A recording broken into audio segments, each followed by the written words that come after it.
Bom dia, pessoal. Começando nossa primeira aula de hoje. Como eu disse a vocês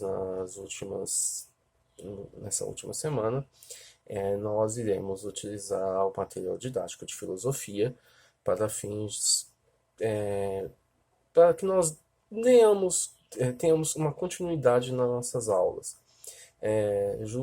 Digo isso porque, como eu falei com vocês, eu achei o material de filosofia disponibilizado pela Secretaria de Estado um pouco fraquinho, principalmente para trabalhar com vocês, e que já trazia matéria que já foi abordada o ano passado. Então não seria interessante para vocês verem matéria repetida, tá?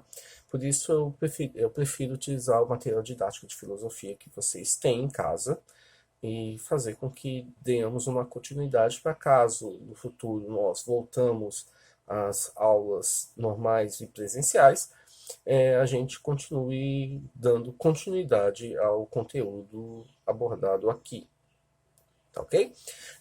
Vamos começar a nossa aula de hoje com o conceito o ato da teoria de falar. Pessoal, como vocês já devem ter visto em outras aulas, somente no início do ano, não sei se vocês ainda lembram, eu tinha comentado com vocês que a filosofia, ela, num período da história, principalmente no período mais do século passado, ela houve uma cisão em dois tipos de correntes filosóficas. Aquilo que chamamos de filosofia continental e filosofia analítica. A filosofia continental, ela se baseia no estudo da história e das tradições da filosofia. Ou seja, ela tem como base todo o conteúdo desenvolvido ao longo da história da filosofia, não deixando-o de lado, mas sim considerando como uma base para a continuação do pensamento filosófico.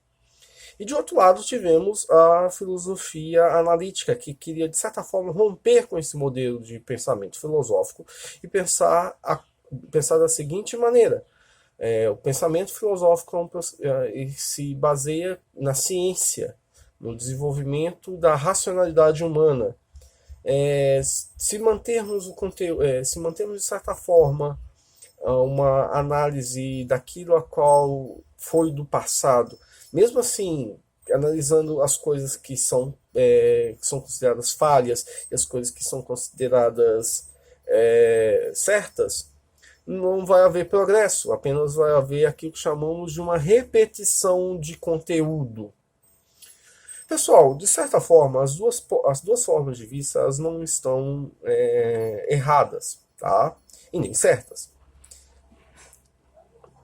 Tanto é necessário que a gente faça aquilo que chamamos de um prosseguimento do desenvolvimento da filosofia, como a filosofia analítica propõe, como também nós não podemos deixar de lado todo o conhecimento gerado ao longo de mais de 2000 anos de filosofia. Essa cisão, pessoal, se dá com um livro publicado por Derrida, chamado, eu vou ler aqui para vocês, Assinaturas, Eventos e Contextos. Esse livro é uma crítica à teoria de John Austin sobre o modo a qual nós devemos nos portar através da linguagem. Derrida, como vocês viram, ele era um teórico da linguagem, como Austin também. E os dois eram contemporâneos. Derrida, ele, de certa forma, ele era crítico de todo o conceito a qual era gerado através da filosofia analítica. Principalmente dos filósofos Austin e Wittgenstein. Caso vocês lembrem, no ano passado, eu tinha citado a vocês que Wittgenstein ele era um filósofo que se baseava na lógica. Austin também era um dos filósofos que se trabalhava no conceito da lógica.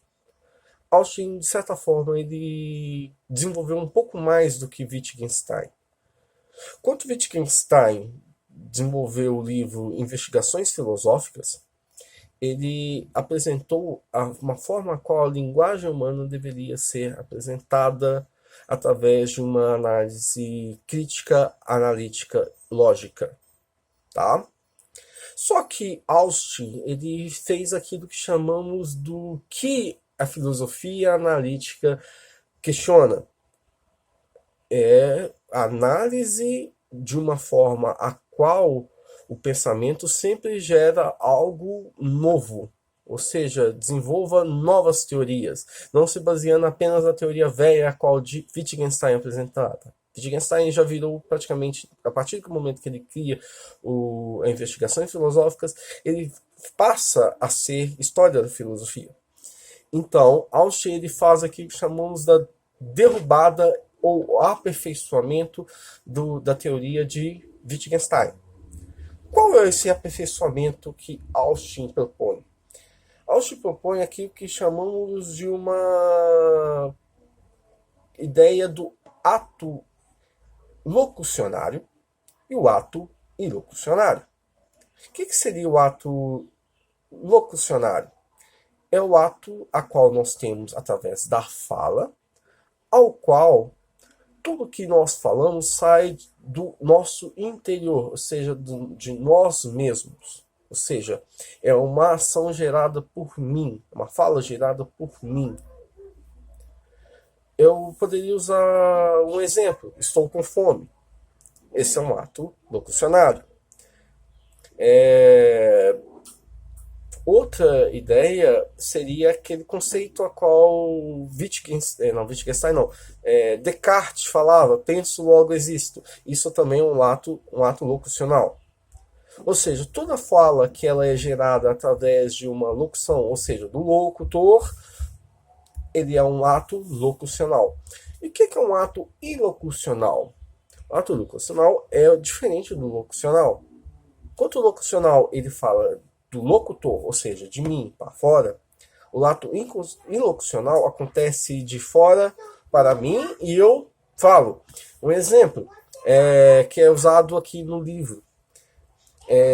Você está pisando no meu pé. Ou seja, eu estou sofrendo uma ação externa a mim, provavelmente de uma outra pessoa, a qual gera em mim uma reação a qual eu falo. Ou seja, acontece a partir do momento a qual eu sofro uma reação, uma ação que gera uma reação. Outro conceito trabalhado por Austin, desculpa a Júlia passando, outro conceito gerado por Austin é o ato performático. O que seria o ato performático? Ou seja, quando vocês já ouviram falar de performance artística, no caso, eu acho que é o conceito mais simples a qual posso trabalhar com vocês para, de certa forma, ilustrar essa ideia. A performance artística, ela se baseia na preparação de uma peça ou de uma exposição, a qual traz dentro de si toda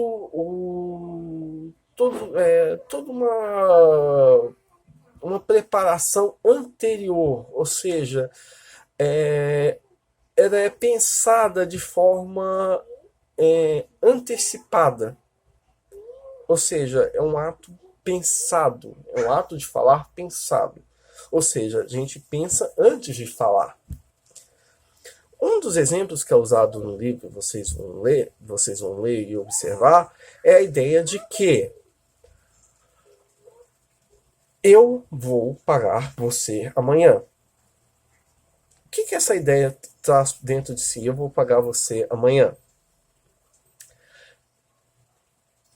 Nós iremos pensar muito bem antes de falar sobre nossas dívidas com os nossos credores. Ou seja, eu vou ter uma preparação anterior para falar com os meus credores. Ou seja, eu vou esperar e falar com uma certa, pisando em ovos, para não ter nenhum tipo de pensamento contrário. Outro conceito, outra ideia, desculpa, outro exemplo é a ideia de a seguinte ideia. Mãe, eu posso ir na casa do meu colega amanhã? Vocês, quando vocês falam isso, vocês pensam antecipadamente o que sua mãe iria pensar, como sua mãe iria reagir, a resposta a qual ela poderia dar. E antes de vocês falarem, vocês pensam uma forma melhor de como eu devo portar ou falar para minha mãe.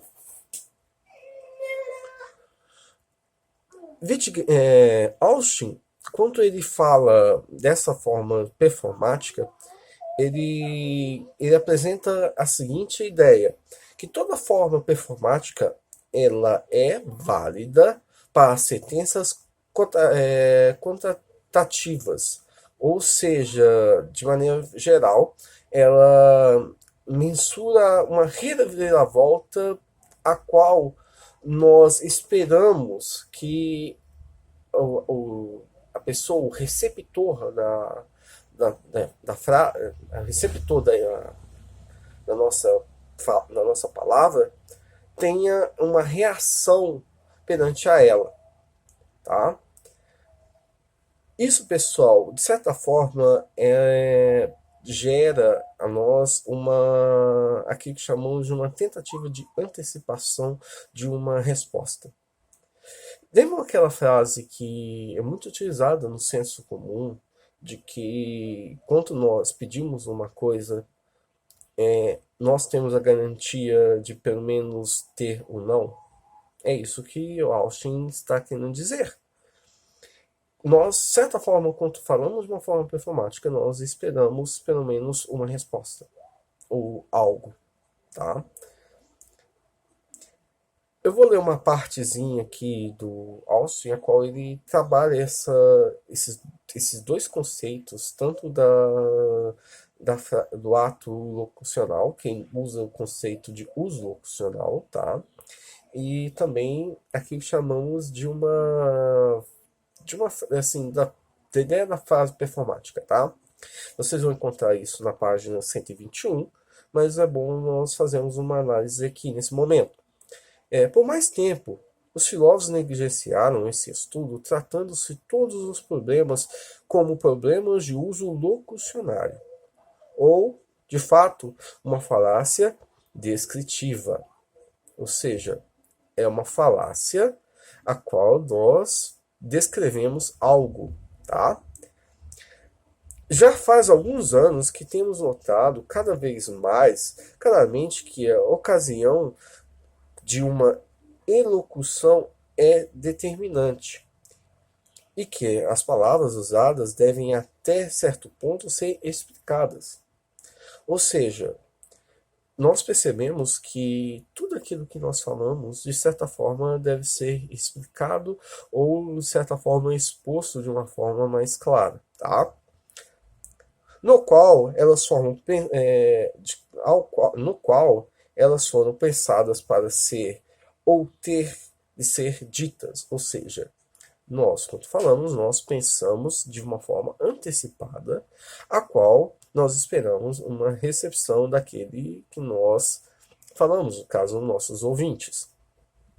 Ainda assim, temos, através da tendência de dar essas explicações, em termos de significados de palavras, ou seja, sempre ao longo do tempo nós tentamos dar significado às nossas palavras, ou seja, dar às nossas palavras aquilo que chamamos de um sentido, tá? É igual o exemplo que eu falei para vocês sobre mãe. Eu posso ir na casa do meu colega amanhã? A gente vai dar um sentido à nossa frase, ou seja, nós estamos pedindo para a nossa mãe que nos deixe ir na casa do nosso colega, tá? Agora vamos à crítica, principalmente Derrida. Derrida, como eu disse, era contemporâneo de Austin, tá? Pessoal, Derrida critica a teoria da fala ao seguinte ponto. Derrida nega o fato de que o ato da fala ele proporciona Oi, Juju. Eu quero ficar no sol. Depois. Daqui a pouco o papai liga pra você, tá? Tá bom. Desculpa, pessoal. Voltando aqui. Derrida, ele critica o ato de falar ao ponto de negar uma forma válida. Ou seja, ele fala que o ato de falar é uma falácia, tá? Uma falácia pelo seguinte ponto, porque Derrida acredita que quando nós falamos, nós devemos falar de uma forma a qual o público a qual nós estamos transmitindo uma ideia receba de forma clara e objetiva, sem erros.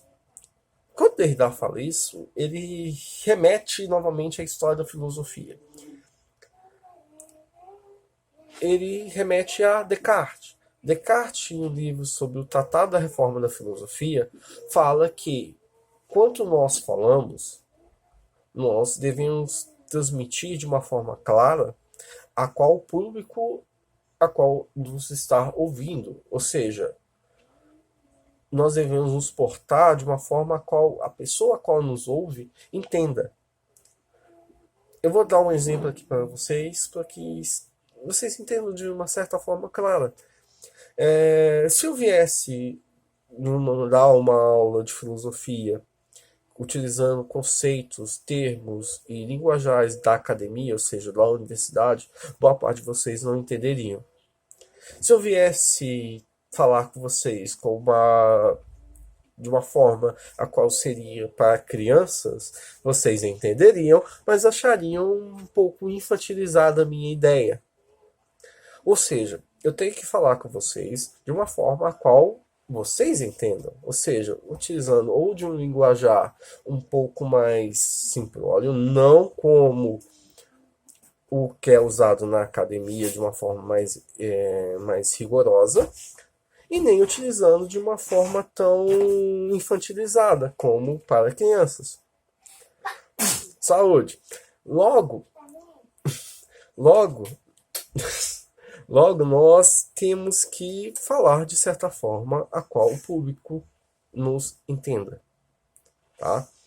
Descartes, quando ele falava isso, ele estava, de certa forma, transmitindo a ideia de que nós devemos nos portar perante um público a qual nós falamos de uma forma clara. Derrida, fazendo parte daquilo que chamamos de uma filosofia continental, a qual se baseia o uso da ideia de uma continuidade da história da filosofia, não foi muito diferente e fez o mesmo percurso, ou seja, propôs a mesma ideia de Descartes para criticar o conceito de Austin. Tá? Pessoal, aconselho que vocês leiam o livro didático para uma melhor elucidação das ideias. Tá? Logo abaixo terá uma logo abaixo aqui das descrições terá uma atividade que eu quero que vocês façam, tá? Quero que vocês tirem foto, quem quiser fazer no caderno e poste para mim nas atividades aqui na área de atividades, tá? Aqueles que quiserem fazer no computador digitado também podem fazer, tá? Mas salvem em arquivo PDF. Ou se não for possível PDF, salvem em Word, tá? Papai, Oi. você olha. Daqui a pouquinho. Espero que vocês tenham gostado dessa primeira aula. Desculpe qualquer outra coisa. Que essa é a primeira tentativa de aula que estou fazendo online, tá? Desculpe algumas coisinhas, alguns erros. Como eu disse, isso é a minha primeira aula. Eu espero melhorar nas próximas. Qualquer outra informação eu vou postar aqui nas descrições do vídeo. E agradeço de antemão a todos vocês e bons estudos. Bom dia.